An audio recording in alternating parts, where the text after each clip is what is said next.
Le principe est bien établi par la jurisprudence. C'est le président de l'association, et lui seul, qui est compétent pour licencier, sauf si les statuts attribuent ce pouvoir à un autre organe, par exemple au conseil d'administration ou au bureau. L'enjeu est important. Si les règles en la matière ne sont pas respectées, le licenciement sera déclaré sans cause réelle et sérieuse, et ce, quels que soient les motifs invoqués. Ajoutons qu'il ne peut pas y avoir de régularisation a posteriori. Une fois le licenciement prononcé, s'il a été par la mauvaise personne, c'est trop tard. Il est donc indispensable de vérifier les statuts et éventuellement le règlement intérieur auquel ils renvoient avant d'engager une procédure de licenciement. Prenons l'exemple d'une affaire jugée par la Cour de cassation le 31 octobre 2007, numéro de pourvoi 06-44.003. Dans cette affaire, le licenciement de la directrice d'une association gérant des crèches est prononcé par le seul président. Or, les statuts de l'association prévoient que le conseil d'administration se prononce sur les licenciements du personnel cadre. Cette procédure n'ayant pas été respectée, le licenciement a été jugé sans cause réelle et sérieuse.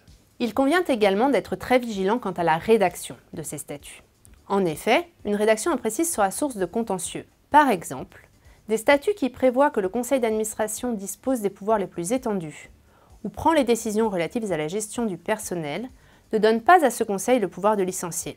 Il convient donc de mentionner expressément qui dispose du pouvoir de recruter et de licencier, ou au contraire, ne rien inscrire et laisser ainsi ce pouvoir au président.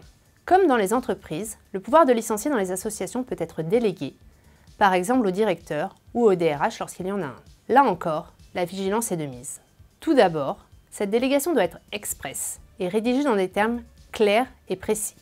Ensuite, elle doit provenir de celui qui détient le pouvoir de licencier, c'est-à-dire, comme on l'a vu, le président ou l'organe désigné par les statuts, et dans le respect des conditions posées par les statuts. Par exemple, si les statuts précisent que les licenciements sont prononcés par le bureau de l'association, le directeur qui dispose d'une délégation émanant du président n'a pas le pouvoir de licencier le personnel.